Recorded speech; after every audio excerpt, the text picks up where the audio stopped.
Always been. The people who have attacked police must go to prison. But 3 years is a fucking long time for assault on an officer.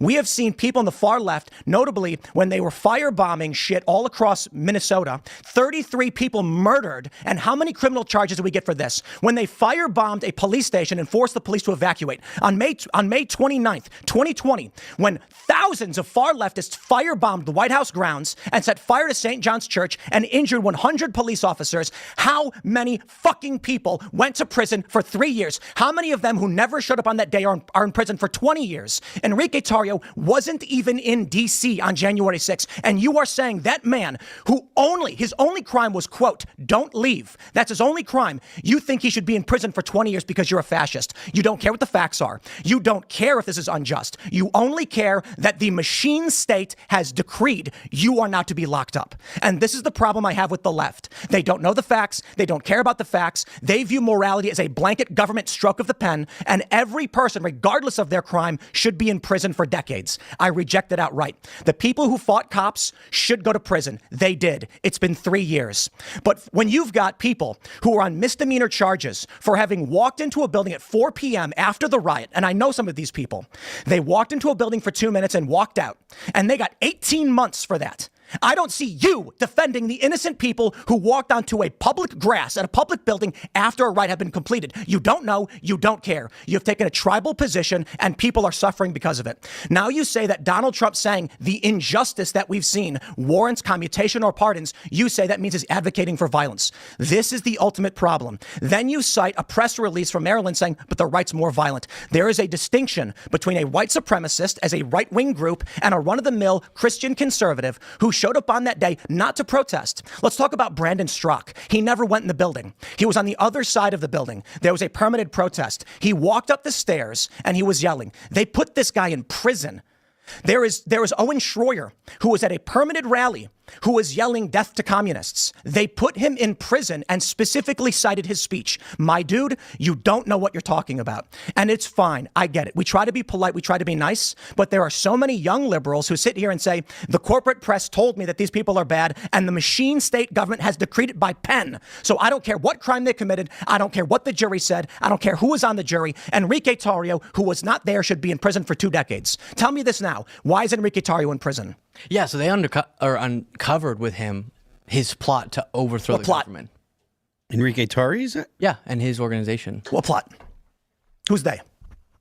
Give me some prosecutors. Give me some fucking data. Stop squinting at me and saying the prosecutors did a thing. You didn't know. You didn't read it. You didn't read the court papers. All you know is the fascist machine state told you he should be in prison, and you're saying yes to them. Yeah, the judge clarified that what the jury found him liable of. I don't know if we're going to get to resolution on this, but what he was found liable of can be described as rape, even if what they do you believe that technically. Story? Do I believe the you believe Eugene Carroll's story? Yeah, you really do. Mm-hmm. Come on. I don't know why she would have witnesses that she called immediately after. How did she get in the room? How did she get in the room? How did she get in the dressing room? Bergdorf Goodman locks their dressing rooms. I'm assuming it was open. No, they don't know. It wasn't answered. They said, we don't know. It doesn't make sense. How was she wearing a dress that didn't come out till a few years later? A lot of questions that were litigated in front of weird, right? Why didn't Trump bring her to the hotel he owned across the street? Yeah, I'm not really interested. How come no? How come no? But you believe it? No, I'm stating. Oh yes, I do believe it. But where were the customers at the Bergdorf Goodman? Understanding that where were the customers? Where were the customers? Yeah, where were the customers? Have you been there before? Uh-huh. If you go, it's actually a massive store. Right, I know. And the dressing rooms could be very isolated if it wasn't like a super busy day, or even if it was, you could. Nobody recognized the most famous man in New York walking into the Bergdorf Goodman. Isn't that crazy? You believe it? Mm-hmm. That's funny. It's also substantiated by the fact that a bunch of people have had such interactions with Trump. No, but we're talking about one lady who said she was wearing a dress that didn't come out until a few years later. She went to the Bergdorf Goodman across the street from Trump's hotel where nobody noticed either of them. She went upstairs where there were no customers and was able to enter a locked room with Donald Trump. And that's just pretty wild of a story. Okay. Do you believe Christina Hoff Sommers too? I don't actually know that case. That was the Brett Kavanaugh one. Oh, yeah. You do believe her? It has been yes. That she was afraid to fly? Yes. But she flew several times for vacation. Yeah, people are afraid to fly. You believe that she installed the second door in her home because she needed an escape? I have to tell you, But then she Airbnb'd it out. especially on that case, I would only want to debate it if I freshened up on the details of it. What makes someone a liberal or conservative is whether they actually know what they're talking about. Because like policy-wise, I can say I'm pro-choice, traditional Democrat pro-choice. I can say I think we should tax the rich. I think wars are bad. I think, I like the Civil Rights Act. And then all of a sudden I'm a conservative because I know what the news is. Because I can say something like, well, that story's bullshit. And then people are like, well, if you don't agree with it, you're not a liberal. And I'm like, fine, I guess. I don't know. Liberals believe weird shit. Like the Ahmaud Arbery case or like George Floyd. It's what do you mean, George Floyd? What happened with George Floyd? Are you going to make the fentanyl case? I'm not going to make it. I'm going to ask you what you think happened. You're the one who brought it up. I was just curious what your belief was about it. Yeah.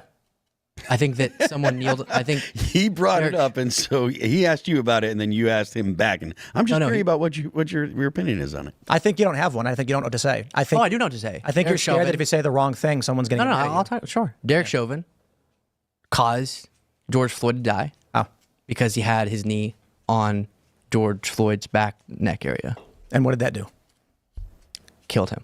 No, but I mean, like, what's the medical examiner's reasoning?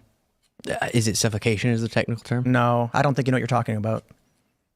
I think you have a surface level tribal position where you didn't actually research most of these things, and you're just saying what you think you need to say. Oh no, I kept up with I watched the video, and then I kept up with the court case, and then he was found guilty of murder. Why was George Floyd on the ground?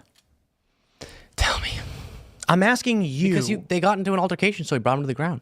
That's not correct. Okay. George Floyd was asked to be put on the ground. George Floyd asked the police to put him on the ground. So I'm just really fascinated to get to your conclusion, which is you don't know what you're talking about. Right. I got that part. And this is why I ask you questions, and then you just say, well, what do you think? And I'm like, I'm here to figure out if you actually know what you're talking about, or you're just masquerading as a political pundit. Yeah, I'm not really sure on any of the issues we've gone through. Substantiated. Do you know who Ahmaud Arbery is? Yeah. Who is he? Tell me. Are you joking? I'm asking you if you know who Ahmaud Arbery is. I'm not going to keep going through this because I know you are going to get me on particular details. I want you... Over and over and over again. I know. I can do it all day. Yeah. On things... You don't know what you're talking about. No, because whenever I go in to prepare a story, then I properly read up on it, and then I deliver that story. So on the areas... Just say you don't know who he is. I don't know. It's no big deal. If I say, do you know who Ahmaud Arbery is? You'd be like, no, I'm not familiar. Who is it? I think that was kind of my response. You said yes. I recognize the name. I said, okay, who? And you go, tell me. I'm blanking on the particular case, to be honest. Okay. That's fine if you don't know who he is. If you just said, no, I'm not familiar with him, I'd say, okay. Yeah. Kind of my point. You said you did, but you don't. No. Did I even say on that case? You said yes. Well, I definitely recognize the name. Okay, well, he was the guy who burglarized that home and then ended up dying in the scuffle with the McMichaels. Yeah. I remember. Yeah. But I remember how tragic that was. Certainly was tragic, yeah. What do you think about that case? It has been a long time. I remember the details of them on the truck and all that, but on something I'm not prepared to talk about in an informed manner, I'm just not going to talk about it. All right. I can accept that. Yeah.